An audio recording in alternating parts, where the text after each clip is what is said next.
সাইয়েদনা ওমর ফারুক রাদিয়াল্লাহু আনহু নিজেই তিনি নিয়োগ দিলেন, হিমসের গভর্নর করে এবার পাঠালেন সাঈদ বিন আমির রাদিয়াল্লাহু তাআলা আনহুকে পাঠিয়ে বলেন, সাঈদ, এই হিমসের এলাকার লোকজনগুলো খুব ভালো মানুষ, এদের তুমি সেবা করো, তোমাকে গভর্নর বানায় দিলাম। গভর্নরের মতো গুরুত্বপূর্ণ পদে তাকে সমাসীন করে পাঠিয়ে দেওয়া হলো। 6 মাস যেতে না যেতেই ওই এলাকার জনগণের কিছু বিশাল সংখ্যক একটা অংশ মদিনায় চলে এলো। কেন্দ্র সরকারের কাছে এসে খলিফা ওমরের সামনে এসে নালিশ দিতেছেন। সবাই বলতেছে, আমিরুল মুমিনিন এমন একজন গভর্নর নিয়োগ দিয়েছেন যার মধ্যে আমরা চারটা বড় অপরাধ দেখেছি। এই 4টি বড় অপরাধ, 4টি বড় দোষ আমরা তার মধ্যে খুঁজে পেয়েছি। দয়া করে আপনি এই গভর্নরকে চেঞ্জ করে নতুন গভর্নর দিয়ে দেন। সাইয়েদনা ওমর ফারুক মনে মনে চিন্তা করলেন, হানি এত বড় পরহেজগার সাঈদ, তার বিরুদ্ধে রিপোর্টগুলো কি কি শুনিত, বলো তোমরা কি কি রিপোর্ট নিয়ে এসেছো। নাম্বার 1 হলো প্রত্যেকদিন অফিসে দেরি করে যায়, নির্দিষ্ট টাইমে কোনোদিন সে যে বসে না অফিসে। নাম্বার 2 হলো সপ্তাহে একদিন সে অফিস করে না। নাম্বার 3 হলো সন্ধ্যার পরে বাড়িতে গিয়ে দরজায় নক করলে সে দরজা খোলে না। নাম্বার 4 হলো অফিসে গিয়ে মাঝে মাঝে দেখি সেই চেয়ার থেকে পড়ে গিয়ে মৃগী রোগীর মতো অজ্ঞান হয়ে পড়ে থাকে। এই 4টি বড় বড় অপরাধ, আপনি তাকে চেঞ্জ করে নতুন একজন গভর্নর দিয়ে দেন। ওমর ফারুকের মনে একটু খারাপই হলো, তলব করলেন, সাঈদ তুমি চলে আসো। সাঈদকে ডেকে পাঠানো হলো, তিনি চলে আসলেন। মদিনায় এসে তার সঙ্গে সাক্ষাৎ করলেন। এবার বলছেন, আমিরুল মুমিনিন, আপনি আমাকে কেন ডেকেছেন? জনগণ তোমার বিরুদ্ধে রায় দিয়েছে, রিপোর্ট করেছে, তুমি 4টা বড় বড় ভুল করে ফেলেছ। সঙ্গে সঙ্গে সাঈদ বিন আমির বলছেন, আমিরুল মুমিনিন, আপনি আমাকে দোষারোপ করছেন, ঠিক আছে, আপনাকে রিপোর্ট করেছে তাও ঠিক আছে, তবে যে 4টি দোষ আমার বিরুদ্ধে তারা দিয়েছে, আমার বিশ্বাস 4টি অভিযোগের সুস্পষ্ট জবাব আমি সাঈদ দিতে পারবো। জোরে বলি সুবহানাল্লাহ। কি আদব ছিল তাদের ভিতরে, কি ইতাআত ছিল তাদের ভিতরে, বিদ্রোহ নাই, কোনো কিছুই নাই। এবার বলে ফেললেন, ওমর ফারুক শোনো, 1 নম্বর অভিযোগ হলো তুমি অফিসে দেরি করে যাও, এর কারণটা কি? তিনি বলছেন, সাইয়েদনা ওমর ফারুক, আমিরুল মুমিনিন, আপনি কি মনে করবেন জানি না, আমি হিমসের একজন বড় গভর্নর হতে পারি, কিন্তু আমার বাড়িতে কিন্তু একটা চাকরও নাই, একটা কাজের মানুষ নাই। আমার অনেকগুলো সন্তান দিয়ে আল্লাহ পাক আমাকে দান করেছেন। আমার বউ রান্না বান্না, বাচ্চাদের খাওয়া দাওয়া, এরপরে কাপড় চোপড় ধোয়া, এই সমস্ত কাজ করতে গেলে সে একা করতে গিয়ে হিমশিম খেয়ে যায়, সে একা সম্পূর্ণ করতে পারে না। এই জন্য আমি প্রত্যেকদিন সকালবেলা আমার বউকে আমি সহযোগিতা করি, রান্না বান্নায় কাজে আগায় দেই, কাপড় চোপড় ধোয়ার কাজে আগায় দেই। এগুলো করতে গিয়ে আমার একটু দেরি হয়ে যায়, অফিসে আসতে আমার বিলম্ব এই কারণে হয়। সাইয়েদনা ওমর ফারুক মনে মনে চিন্তা করছেন, আরে আমি কোন লোকটাকে দোষী সাব্যস্ত করতে চাচ্ছি, আমি কাকে দোষী সাব্যস্ত করতে চাই। এরপরে বলছেন, তুমি নাম্বার 2, তোমার বিরুদ্ধে অভিযোগ হলো সপ্তাহে তুমি একদিন আসো না, এর কারণটাকে? তিনি বলছেন, আমিরুল মুমিনিন, আপনি আমার খলিফাতুল মুসলিমিন, আল্লাহর কসম করে বলি, আমাকে সামনে যে পোশাকে আপনি দেখতে পেতেছেন, এই একটা মাত্র পোশাক ছাড়া আমার বাড়িতে আর দ্বিতীয় কোনো পোশাক আমার গায়ের নাই। জোরে করুন সুবহানাল্লাহ। একজন গভর্নরের পোশাক কয়টা? একটা পোশাক। আমিরুল মুমিনিন, আপনিও যেমন সিম্পল জীবন গ্রহণ করেন, আমিও সিম্পল জীবন গ্রহণ করি। আমার একটা কাপড়, এক কাপড়ে আমার সময় চলে যায় 6টা দিন। এই কাপড়টা বারবার ঘুরে ফিরে পরে শুক্রবার যখন সকাল বেলা হয়ে যায় আর কাপড়টা পরা যায় না। রাসূলুল্লাহর হাদিস, শুক্রবার তোমরা পরিচ্ছন্ন কাপড় পরে মসজিদে যাবে, শুক্রবার সকালবেলা ধুয়ে দেই, কাপড়টা ভেজা থাকে। কোন মতে একটা চাদর দিয়ে আমার সতরটা ঠিকই কাপড়টা রোদ্রে শুকায় দেই, শুকায় যখন যায় সেই শুকনো কাপড়টা পরে মসজিদের দিকে চলে যায়। এই জন্য আমার একটা দিন অফিসে যাওয়া হয় না। ওমর ফারুকের চোখের কোনা বেয়ে বেয়ে টপ টপ করে পানি পড়ছে, আর মনে মনে ভাবছেন, আমি তাকে ডাকলাম কেন, আমি তাকে কেন ডাকলাম? এরপরে বলছেন, ওমর, ও আমার সাঈদ, নাম্বার 3 অভিযোগ হলো জনগণ তোমার বিরুদ্ধে অভিযোগ দিয়েছে, তুমি নাকি সন্ধ্যার পরে তোমাকে ডাকলে তুমি দরজা খোলো না, এর কারণটা কি? সায়েদ বিন আমির বলছেন, আমিরুল মুমিনিন, আপনি আমাকে যে প্রশ্ন করেছেন, জনগণ আমাকে যে দোষটা দিয়েছে, সারাটা দিন জনগণকে সময় দেই, মাত্র মাগরিবের সময় বাড়িতে আসি। বাড়িতে আসার পরে বাচ্চাদের পারিবারিক শিক্ষা একটু দেওয়ার চেষ্টা করি, সন্তানগুলোকে একটু কোলে নিয়ে এদেরকে একটু শিক্ষা দেই, তারবিয়াত শিক্ষাগুলো দেই। এরপরে সার নামাজটা পড়ে একটু যৎকিঞ্চিত খাবার খেয়ে নেই। এরপরে ওই যে মুসাল্লায় দাঁড়াই, যায় নামাজে দাঁড়াই, ফজর পর্যন্ত গোটা রাত আমি আল্লাহকে একটু সময় দেওয়ার চেষ্টা করি। আমি এই জন্য জনগণকে সময় দিতে পারি না রাত্রে বেলা। সাইয়েদনা ওমর ফারুক মনে মনে চিন্তা করছে, না হারে আমি কেন প্রশ্ন করতেছি। এবার বলতেছে, ওরে ওরে সাইদ, নাম্বার 4 অভিযোগ হলো তুমি মাঝে মাঝে মৃগী রোগীর মতো অজ্ঞান হয়ে চেয়ার থেকে পড়ে থাকো, মাটিতে পাগল হয়ে যাও। এর কারণটা কি? এরকম করে অফিস চলে নাকি? সঙ্গে সঙ্গে সাইয়েদ বলছেন, আমিরুল মুমিনিন, আমি যে কারণে অজ্ঞান হয়ে যাই, আপনি যদি সেই দৃশ্য দেখতেন আপনি অজ্ঞান হয়ে যেতেন। আমার ভাই আপনার সাথে একসঙ্গেই ছিল, আমি তখন কাফের ছিলাম। আমাদের এক ভাই খোবাইব মদিনায় হিজরত করে চলে যায়, আমরা তাকে মদিনার উপকণ্ঠ থেকে ধরে নিয়ে অপহরণ করে নিয়ে চলে আসি, মক্কার জেলখানায় রেখে দেই। মারতে মারতে পিঠের চামড়া তুলে ফেলে দিলাম, ইসলাম ছাড়ে না। শেষ পর্যন্ত বললাম, খোবাইব রে, ইসলাম ছাড়বি না, তোর খাবার বন্ধ করে দিলাম। খাবারটা বন্ধ হয়ে গেল। আমি তার দায়িত্বে ছিলাম, আমি তার টেক কেয়ার করেছি, আমি নিজের চোখে দেখেছি খোবাইবকে খাবার বন্ধ করলে কি হবে। শেষ রাতের দিকে দেখতাম খোবাইব আল্লাহর কালাম তেলাওয়াত করে, আর তার সামনে কে যেন জান্নাতের আঙ্গুরের ছড়া ঝুরাইয়া রাখে। একটা করে আঙ্গুরের ছড়া তিনি খান, আল্লাহর কালাম তেলাওয়াত করেন। শেষ পর্যন্ত খোবাইব 2 মাস চলে গেল, খাবার বন্ধ। কিন্তু খোবাইবের খাবার বন্ধ হলে হবে কি? আমি নিজের চোখে দেখেছি আল্লাহ তাআলা জান্নাত থেকে তাকে খাবারগুলো দিয়ে গেছে। 2 মাস পরে যখন সবার কাছে ওপেন হয়ে গেল খোবাইবের, আল্লাহ তাকে খাবার দিয়ে দেয়। সবাই সিদ্ধান্ত হলো তাকে শুলে চড়ায় তাকে মেরে ফেলো। হত্যার অর্ডার হয়ে গেল। হত্যার অর্ডার যখন হয়ে গেল, হত্যার অর্ডার হওয়ার সঙ্গে সঙ্গে সাইয়েদ বিন আমির মুস্কি মুস্কি হাসি মারে। সবাই মিলে বলল, ও খোবাইব রে, ওরে খোবাইব, মৃত্যুর অর্ডার হয়ে যাচ্ছে, তোমার অন্তিম ইচ্ছাটা কি বলো? সঙ্গে সঙ্গে খোবাইব বলছেন, তোমরা আমাকে দুনিয়া থেকে বিদায় করবে, এতে আমার কোনো দুঃখ নাই। অন্তিম ইচ্ছাটা পূরণ করতে যদি আমার চাও, তোমরা পরিবারের সঙ্গে দেখা করার কোনো সাক্ষাতের দরকার নাই। কোন দুনিয়ার কোন ব্যক্তির সঙ্গে আমি সাক্ষাৎ করতে চাই না। অল্প একটু সময় যদি তোমরা আমাকে দিয়ে দাও, মৃত্যুর পূর্বে ওযু বানাবো, ওযুর পানি দিবা, আর নামাজে 2 রাকাত একটু আল্লাহর কাছে চেয়ে নেব। ওযুর পানি দেওয়া হলো, ওযু বানালেন, নামাজে দাঁড়ায় গেলেন।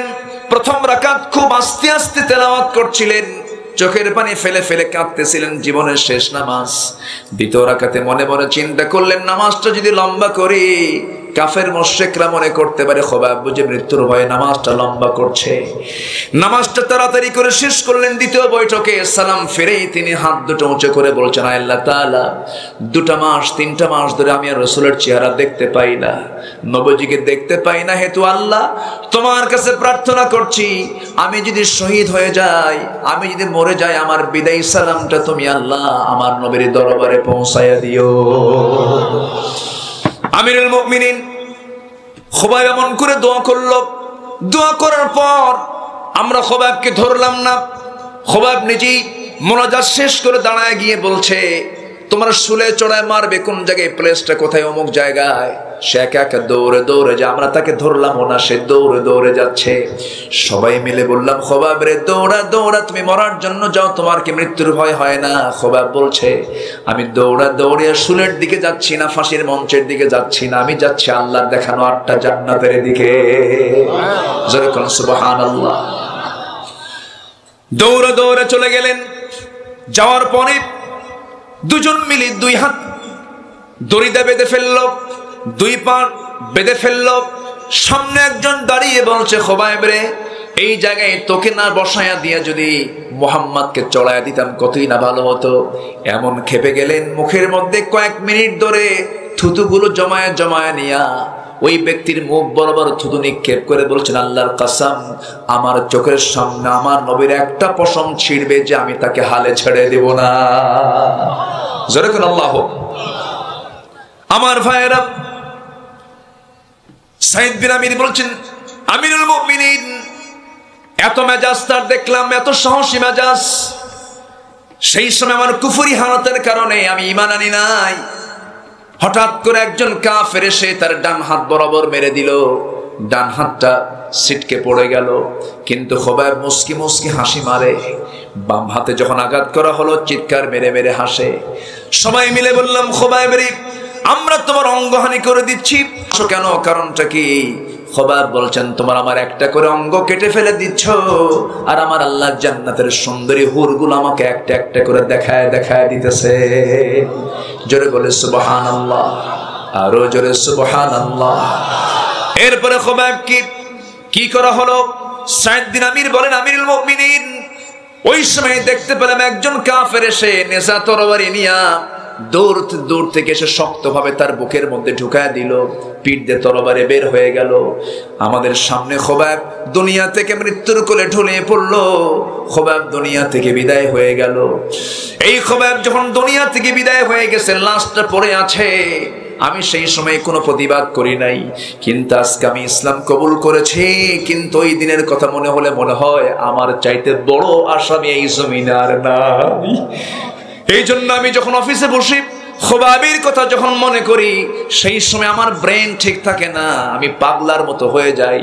শর্টফট করতে করতে সেন্সলেস হয়ে জমিনে পড়ে যাই। সাইয়েদনা ওমরে ফারুক বলছেন, ওরে সাইদ, ওমরে ফারুক বলছেন, সাইদ বিন আমির, শোনো, আমি তোমাকে ভুল বুঝেছিলাম, তুমি আমাকে মাফ করে দাও। তুমি শুধু হিমসের গভর্নর নয়, এর চাইতে বড় দায়িত্ব আমি ওমর তোমাকে দিয়ে দিলাম। জোরে কর সুবহানাল্লাহ। আমার ভাইয়েরা, এই যে ভ্রাতৃত্ব, এই যে নেতৃত্ব, এই যে আনুগত্য, এই গোটা ঘটনার মধ্যে আছে না নাই? আসতে বলবেন না, আছে না নাই? আবার এই ওমর ফারুক রাদিয়াল্লাহু তাআলা আনহু কি সুন্দর করে তিনি বিচারকে সম্মান করেছেন, বিচারককে সম্মান করেছেন। কারণ বিচারককে সম্মান দিয়েছেন কে? আসতে বলবেন না, কে দিয়েছেন? কোন বিচারককে যে বিচার করবে কি দিয়া? আসতে বলবেন না, কি দিয়া? সাবআতু ইয়াযিল্লুহুমুল্লাহু ফি যিল্লিহি ইয়াউমুল লা যিল্লান ইল্লা যিল্লুহু, ইমামুন আদিলুন, রাজুলুন শাবুন নাশায়া ফি ইবাদাতিল্লাহ, রাজুলুন কলবুহু মুআল্লাকুন বিল মাসাজিদ। আল্লাহ তাআলা 7 শ্রেণীকে আরশের ছায়ার নিচে স্থান দিয়ে দিবেন। এর মধ্যে এক নাম্বার হলো যে ন্যায় বিচারক। জোরে বলে সুবহানাল্লাহ। আজকে কি ন্যায় বিচারক বেশি না অন্যায় বিচারক বেশি? ন্যায় বিচারক না জালিম বিচারক? ন্যায় বিচারক না জালিম বিচারক? সাইয়েদনা ওমর ফারুক রাদিয়াল্লাহু তাআলা আনহু আমলে কি শাসন আমল ছিল! আল্লাহু আকবার, আল্লাহু আকবার বলেন। তিনি ঘোড়া কিনেছেন। কি কিনেছেন? ঘোড়া। আমি কি শেষ করে দেব আলোচনা? হ্যাঁ, আলোচনা চালাবো?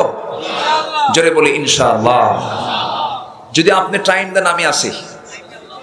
কোন আপত্তি? কোন সমস্যা? কোন অসুবিধা? কোন ঘুম? মিছা কথা। ঘুম আছে না নাই? ক্যামেরাম্যান সবাই ঠিক আছেন? বলি আলহামদুলিল্লাহ। ঘুম আসতেছে, দেখেন, দেখছেন? আলোচনা চালাবো? দেখেন কতগুলো ক্যামেরা আমার দিকে চেয়ে আছে। হুজুর একটা ভুল কইলে কিন্তু খবর আছে। মানে সব ক্যামেরা এটা ওগুলো বলে দিচ্ছে। ক্যামেরা কয় না, এই যে যারা ইউটিউবার পিছনে থাকে এরাই বলে যে হুজুর একটা ভুল করুক। এরকম কিছু ইউটিউবার আছে না নাই বলেন তো? যেটা ভুল হবে সেটা কি রাখা উচিত না ওটা কেটে ফেলা উচিত? ওরা ওটার আগে ভালো করে রাখে, থুইয়াতে বলে দেখেন হুজুরের কাণ্ড দেখুন। আছে না নাই বলেন তো? না, তবে এখানে যারা আসছে এরা সব আল্লাহওয়ালা, একদম হাসান বসরি রহমতুল্লাহ আলাইহি। খুব ভালো। আল্লাহ তুমি কবুল করো। জোরে বলি আলহামদুলিল্লাহ। জি, আলোচনা চালাবো? আলোচনা চলো। জি, জোরে বলি ইনশাআল্লাহ। এলাকার নাম কি? বদর। বলেন কি? বদর। বদর কি অপবিত্র নাম না পবিত্র নাম? ইসলামের প্রথম যুদ্ধের নাম কি? বলেন বলেন বলেন। বদর। বলি আলহামদুলিল্লাহ। খুব সুন্দর নাম আপনারা পেয়েছেন। এটার প্রেরণা, এটা একটা উৎসাহ। বদর, আলহামদুলিল্লাহ। সম্মানিত ভাইরা, সাইয়েদনা ওমর ফারুক একটা ঘোড়া কিনেছেন। কি কিনেছেন? ঘোড়া। ঘোড়াওয়ালাকে বললেন দাম কত? এত নাও। ঘোড়ার দাম দিয়ে ঘোড়ায় চড়লেন। ঘোড়ায় চড়ে মাইল 5-6 গেছেন, আর ঘোড়া চলে না, ঘোড়ার পা আর চলতেছে না, বসে গেছে। ঘোড়াটা নিয়ে ঘোড়াওয়ালার কাছে এসে বলতেছে, এই ঘোড়াওয়ালা, তুমি আমাকে অসুস্থ ঘোড়া দিয়েছো কেন? এই ঘোড়া আমি কিনবো না, ঘোড়া ফেরত নাও, টাকা দাও।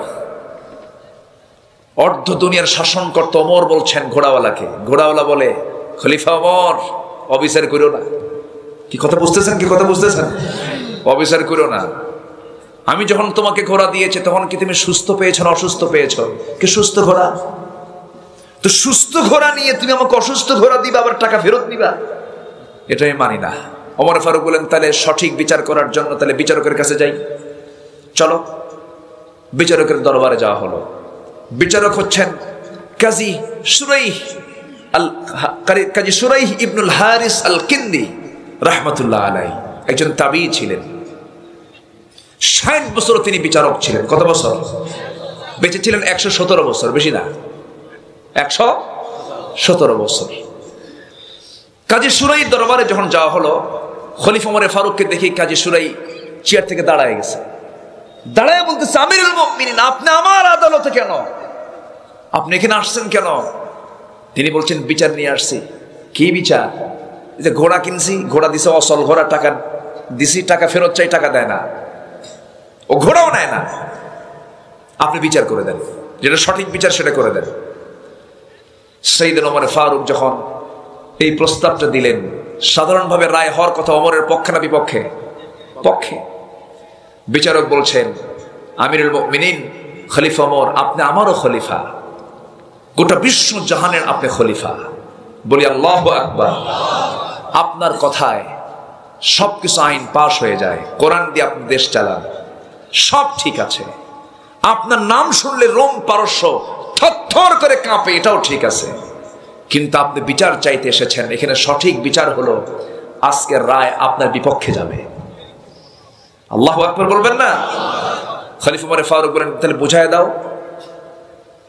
কে বুঝায় দাও? আমি তো বুঝতেছি না। সাইয়েদনা ওমর ফারুকের সামনে কাজী শুরাই বললেন, আমিরুল মুমিনিন, আপনি যে ঘোড়াটা কিনেছেন, ঘোড়া কেনার সময় আপনি কি দেখে নিয়েছেন নাকি? হ্যাঁ, দেখে নিয়েছি। সুস্থ না অসুস্থ? সুস্থ ঘোড়া।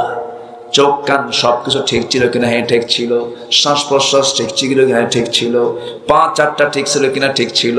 লেজগুলো ঠিক ছিল কিনা? হ্যাঁ, ঠিক ছিল। সুস্থ ঘোড়া আপনি কিনলেন, আপনি নেওয়ার পর যদি অসুস্থ হয়ে যায়, আপনি এই মুহূর্তে ওমর ফারুক, আপনি সুস্থ, 5 মিনিট পরে আপনিও তো অসুস্থ হয়ে মারাও যেতে পারেন। আপনি এই কারণে ঘোড়া ফেরত দিয়ে টাকা ফেরত নেবেন। ক্রয় বিক্রয়ের সিস্টেম তো এটা হতে পারে না, বৈধ হতে পারে না। আপনাকে এটা আমি পছন্দ করলাম না, আপনার এই রায়টা আমি পছন্দ হলো না আমার। এই আদালতে যদি আপনি রায় নিতে চান, ঘোড়াটা আপনাকে নিতে হবে, টাকাটা তাকেই ফেরত দিয়ে দিতে হবে, টাকা আপনি নিতে পারবেন না। ওমর ফারুক মুস্কি হাসি দিয়া আলহামদুলিল্লাহ বলে আদালত ত্যাগ করে নিজের চেয়ারে বসেন। পরের দিন ডাক দিয়ে বললেন, ও আমার মজলিসের সদস্যরা, তোমরা সবাই মিলে শোনো, অমুক এলাকার একজন কাজী আছে, কাজী শুরাই, আঞ্চলিক কাজীর পদ থেকে তাকে সেখান থেকে অব্যাহতি দিয়া গোটা জাতীয় কাজীর দায়িত্ব, বিচারপতির দায়িত্ব আমি তারে দিয়ে দিলাম। জোরকান সুবহানাল্লাহ। রায় বিরুদ্ধে গেলে পজিশন কমে না বাড়ে? বলেন, রায় বিরুদ্ধে যাওয়ার পরে এই কাজীর মানে অবনতি হলো না পদোন্নতি হলো? কি হলো? আর আমার দেশে কোন জাস্টিস যদি কোন রায় এলোমেলো করে, পাগলা বানায়। পাগলা কি বানায়? পাগলা বানায়া অকেজো কইরা দেশেও থাকার অধিকার থাকে না তার, ঠিক কিনা? হবে না কেন? উনিও যে কি করেছেন। সম্মানিত ভাইয়েরা, যারাই রায় দেয় তাদের বিরুদ্ধে আবার 12 বছরের সাজাও হয়, তাই না? এই তো হচ্ছে অবস্থা। তাহলে আনুগত্যের দরকার আছে না নাই বলেন তো? সামিআনা ওয়া আতা'না। ওমর ফারুক শুনলেন, মানলেন। আল্লাহু আকবার বলেন। আমার আয়াতের সঙ্গে কি মিলতেছে? আলোচনাগুলো মিলতেছে? একটু মিলায় নেন। দ্বিতীয় আয়াতের দিকে তো যায় নাই, আরো কথা আছে। এই কাজী, এই বিচারক আরেক খলিফার বিরুদ্ধে রায় দিয়েছেন। সেই খলিফার নাম হচ্ছে আলী। সেই খলিফার নাম কি? আলী। আলীর নাম সবাই শুনছেন তো? আলী কয় নাম্বার খলিফা? কার জামাই? বলেন, কার জামাই? আমার নবীর বড় জামাই না ছোট জামাই? গরিব জামাই না ধনী জামাই? এখন সব মেয়ের বাপরা কি জামাই খোঁজে? কি জামাই খোঁজে? চাকরি ছাড়া না চাকরিওয়ালা, টাকা ছাড়া না টাকাওয়ালা খোঁজে। ছেলেরা বিয়ে করতে চায়, ছেলেরা বেচারা বিয়ে করতে পারে না। হুজুর বিয়ে করবো কেমনে, চাকরি নাই, বিয়ের জন্য হাহাকার করতেছে, বিয়ে কেউ দেয় না। এরকম আসে না নাই? বলেন তো আসে না নাই? যুবকরা তোমরা কি বিয়ে করতে চাও? আস্তে আস্তে কয় বিয়ে করতে চাও, ওই বুড়া চাচাও কয় চাই। এই তো মুশকিল।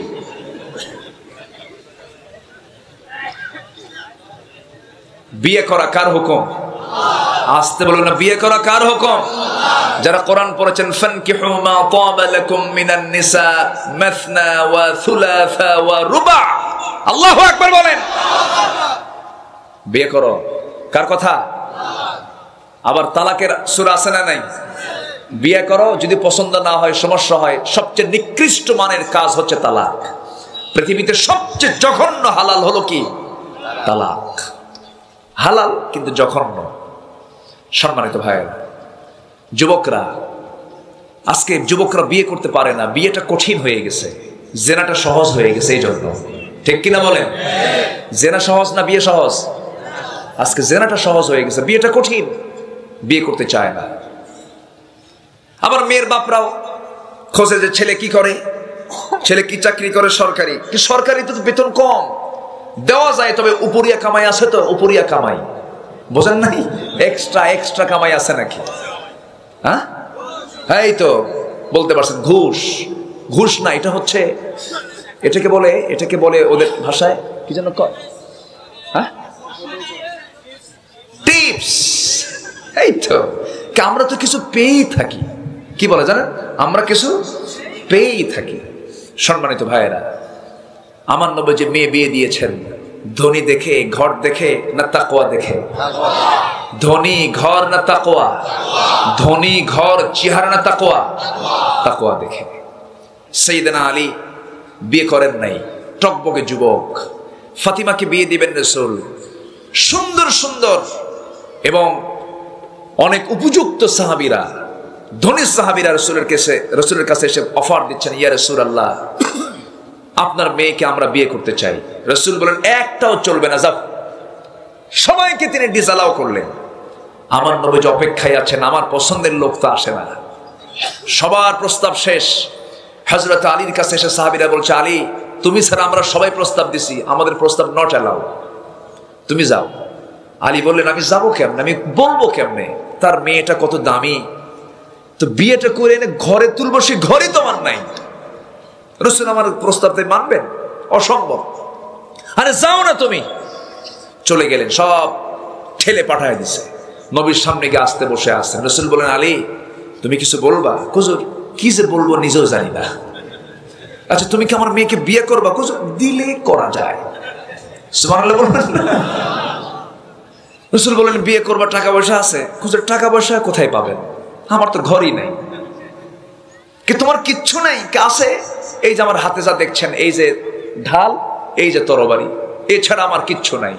রাসূল বললেন, যোদ্ধার হাতে, আসাদুল্লাহিল গালিবের হাতে তো তরবারি ছাড়া এক মুহূর্ত চলবে না। তাহলে তুমি এই তোমার যে ঢালটা আছে, ঢাল ছাড়াও যুদ্ধ করো, যে ঢালটা বিক্রি করতে যাও। ঢালটা বিক্রি করে এনে যে টাকা হবে, ওটাই হবে বিয়ের মহরণা। সুবহানাল্লাহ বলেন। ঢালের দাম তো কোটি কোটি টাকা নাকি? এখন মহরণা মাশাআল্লাহ তোমার 2-3 টাকা ধরে।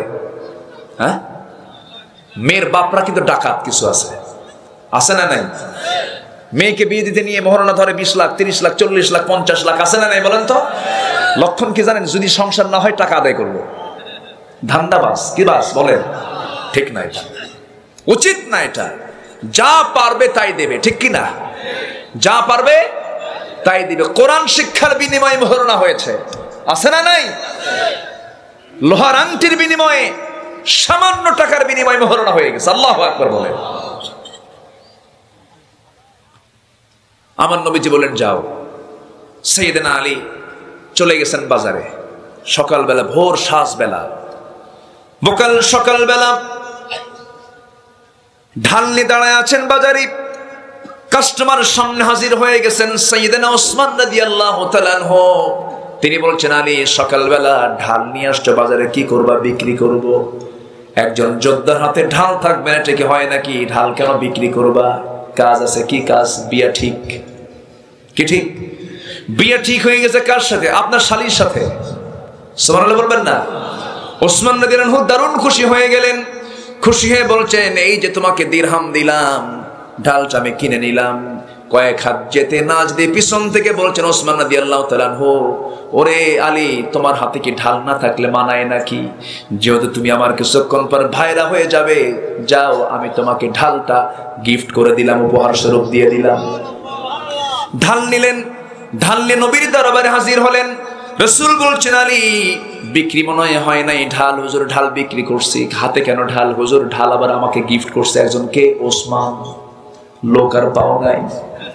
সুবহানাল্লাহ বলবেন? লোক আর খুঁজে পাওয়া নাই। আমার বড় জামাই জিন্নুরাইন, দুটা মেয়ে আমি তাকে দিয়েছি। এক মেয়ে মরে যাওয়ার পর আরেকটা মেয়েকে আমি ওসমানের হাতে তুলে দিয়েছি। আমার ওসমানকে একটু বলবো, তুমি বলার সুযোগটাও দিলে না। আমার নবীজি মেয়েকে বিয়ে দিয়ে দিলেন। মেয়েকে বিয়ে দিয়ে আস্তে করে ফাতিমাকে ডাক দিয়ে বলছেন, ফাতিমা, আমার এমন একজন জামাই তোমার হাতে তুলে দিলাম, এমন একটা ছেলে তোমার হাতে তুলে দিলাম, এবং এমন একটা ছেলের হাতে তোমাকেও তুলে দিলাম। এই আসমানের নিচে জমিনের উপর আমার সবচাইতে পছন্দের মানুষ হচ্ছে আমার আলী। জোরে বলুন সুবহানাল্লাহ।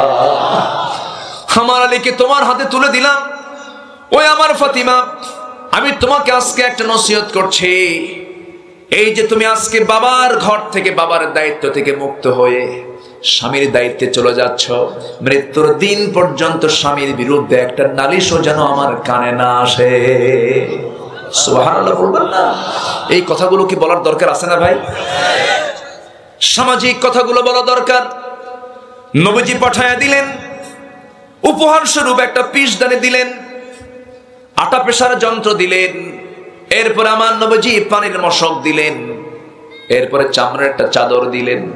পাঠায়া দিলেন মেয়ের বাড়িতে, জামাইয়ের বাড়িতে পাঠায়া দিলেন। মৃত্যুর দিন পর্যন্ত ফাতিমা কোনোদিন স্বামীর বিরুদ্ধে একটা কথাও বললেন না। একদিন আমার নবীর সামনে আসলেন। নবীর সামনে এসে বাড়ির ঘরের মধ্যে ঢুকলেন। নামাজের সময় হয়ে গেছে। রাসূলকে দেখে তিনি বসে বসে নামাজ পড়ছিলেন। নামাজ পড়া যখন শেষ হয়ে গেল, রাসূল বললেন, ফাতিমা, তুমি তো যুবতী মেয়ে, তোমার তো বসে বসে নামাজ পড়া মানায় না, তুমি দাঁড়িয়ে দাঁড়িয়ে নামাজ পড়লে না কেন? কি হয়েছে তোমার? তিনি বলছেন, আব্বা, আমি দাঁড়িয়ে দাঁড়িয়ে নামাজ পড়ি, কিন্তু আজকে আমার বসে বসে নামাজ পড়ার কারণ হলো, আপনি আমাকে বলে দিয়েছেন স্বামীর বিরুদ্ধে যেন একটা নালিশ আমার কানে না আসে। আমার পরনে যে জামাটা দেখতে পাচ্ছেন, এই জামার পিছন সাইডটা একটু ছেঁড়া আছে। আমি যদি দাঁড়িয়ে দাঁড়িয়ে নামাজ পড়ি, আপনার চোখে ছেঁড়া অংশটুকু পড়ে যেতে পারে। আমার স্বামীর প্রতি আপনার একটু খারাপ ধারণা আসতে পারে, হারে আমার মেয়েটাকে কাপড়ে কষ্ট দেয়, পোশাকে কষ্ট দেয়, আমার স্বামীর এতটুকু দুর্নাম প্রকাশ পেয়ে যাক, আমি এটা চাই নাই মনে করে আপনার মেয়ে ফাতিমা বসে বসে নামাজ পড়তেছে। জোরে কোন সুবহানাল্লাহ। এমন মেয়ে তো বাংলার ঘরে ঘরে আছে মাশাআল্লাহ, নাকি? হ্যাঁ হ্যাঁ। 3 দিন বাজার না হলে আব্বাকে ফোন দিয়ে বলে, আব্বা, এর সঙ্গে সংসার করার এনার্জি নাই। আছে না নাই বলেন তো? অথচ সাহাবীদের ঘরে ঘরে চলে গেছে এমন সময়, 3 মাস বাজার নাই। কয় মাস? 3 মাস বাজার নাই। 3 মাস বাজার নাই। বউটা আস্তে করে স্বামীকে ডাক দিয়ে বলছে, স্বামী গো, 3 মাস ধরে বাজার নাই। আমি তোমাকে আজকে কিছু টাকা দিচ্ছি, তোমার কাছ থেকে পয়সাগুলো জমায় জমায়, কয়েনগুলো জমায় জমায় কিছু টাকা হয়ে গেছে। আজকে তুমি সুন্দর করে বাজার করে আনবা, সন্তানগুলোকে নিয়ে তৃপ্তি ভরে খাবার খাবো। বাজারের ব্যাগটা হাতের মধ্যে দেওয়া হলো। তিনি বাজার করতে যাবেন, আজান কানে আসলো। বাজার আগে না আজান আগে? বাজার আগে না আজান আগে? নামাজ আগে না বাজার আগে? নামাজে চলে গেলেন, নামাজ পড়লেন। নামাজ পড়া শেষ না হতেই, শেষ হওয়া মাত্রই আমার নবীজির বয়ান শুরু হয়ে গেল। আসর হলো, আবার বয়ান শুরু হলো। মাগরিব হলো, আবার বয়ান শুরু হলো। রাত হয়ে গেল। এশার নামাজ পড়ার পর আমার নবীজির দরবারে মসজিদে নববীতে অনেক সাহাবীরা আসতেন, দূর থেকে মুসাফির হয়ে আসতেন। আমার নবীজি কারো কাছে 4 জন, কারো কাছে 5 জন, 10 জন, 15 জন, 20 জন করে ঘরে ঘরে পাঠায় দিতেন মেহমানগুলোকে আপ্যায়ন করার জন্য। একজন বাদ পড়ে গেছে, এই একজনকে তিনি কার হাতে দিবেন? সঙ্গে সঙ্গে বলছেন, ও তালহা এদিকে আসো, আমি তোমাকে এই মেহমানকে তোমার হাতে তুলে দিলাম, যাও মেহমানদারি করো, আল্লাহ তোমাকে পুরস্কার দেবে। কিন্তু এই সাহাবীর হাতে দেওয়া হয়েছে, যে সাহাবী বাজার করতে পারলেন না, 3 মাস ধরে বাজার নাই, আস্তে করে তিনি মেহমানকে না করে মেহমানকে সঙ্গে করে নিয়ে গেলেন। মেহমানকে নিয়ে গিয়ে দরজার কাছে গিয়ে ডাকলেন, বউ দরজা খোলো, আসসালামু আলাইকুম সালাম দিলেন। এরপরে বলছেন, এই যে দেখো ফাঁকা ব্যাগ, বাজার করতে পারি নাই, নামাজ পড়ে সময় চলে গেছে, নবীজির বয়ান শুনে নামাজ সময় চলে গেছে, কিন্তু বাজার তো হয় নাই, সঙ্গে সঙ্গে মেহমান একটা নিয়ে আসছি। বলেন এই চিত্র যদি আমাদের বাড়িতে হয় তাহলে কি হবে বলেন? হ্যাঁ,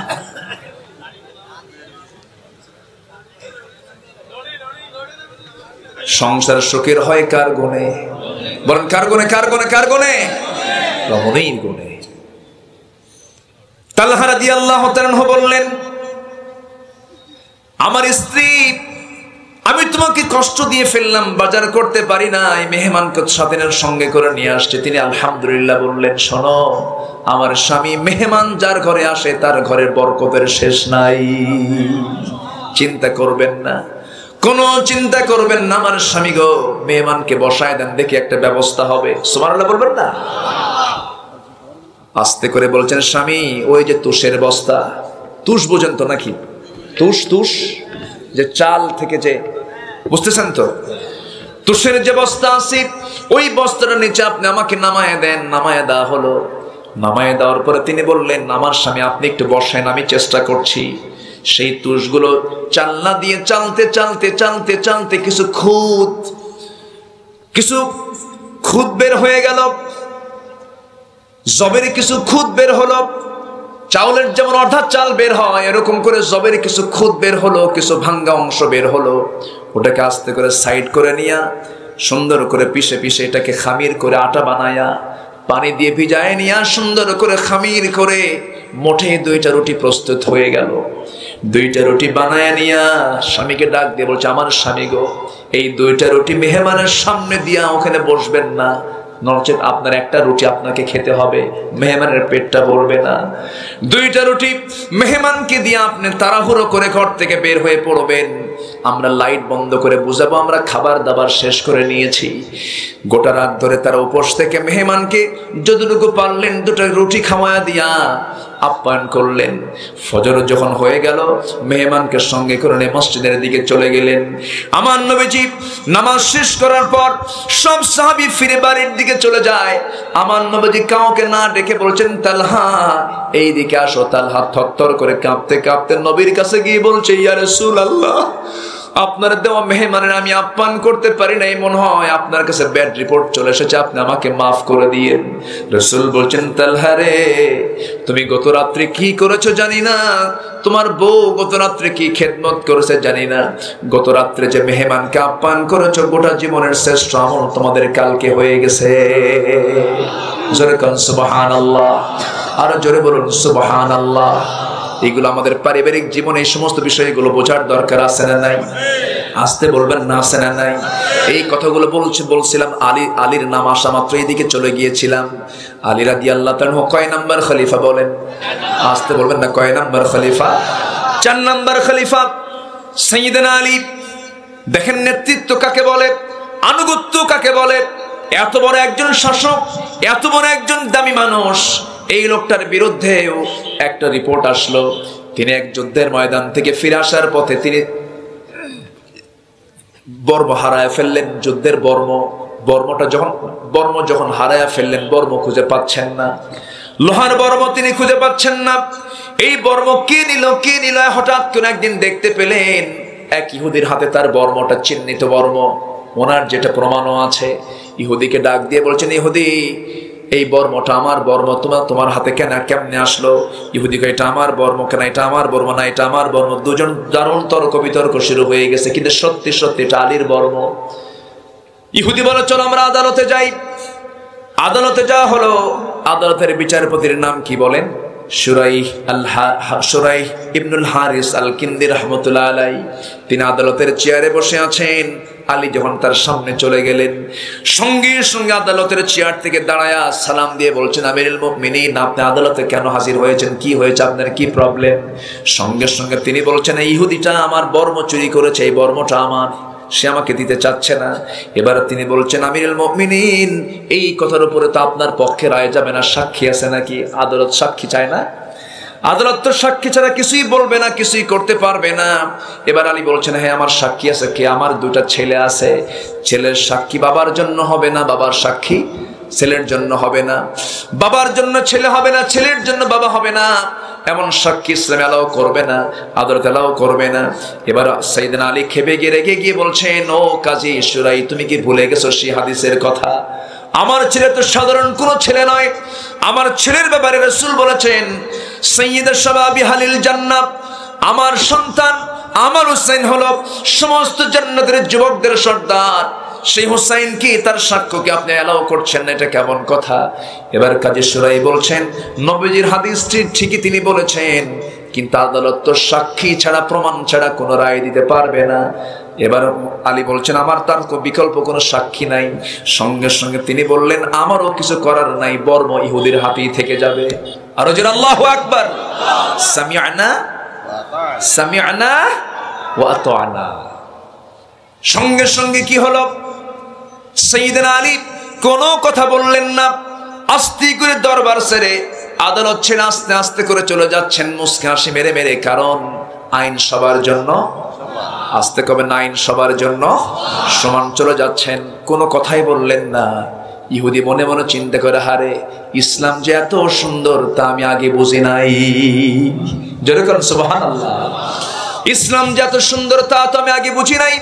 পিছন দিকে ডাক দিচ্ছ, ও আলী, ও আলী, বুঝতে পারি নাই, বুঝতে পারি নাই রে, তোদের ইসলাম যে এত সুন্দর, এই যে তোমার ঢালটা তুমি নিয়ে নাও, আমাকে পড়ায় দাও। আশহাদু আল্লা ইলাহা ইল্লাল্লাহু ওয়াহদাহু লা শারীকা লাহু ওয়া আশহাদু আন্না মুহাম্মাদান আবদুহু ওয়া রাসূলুহু।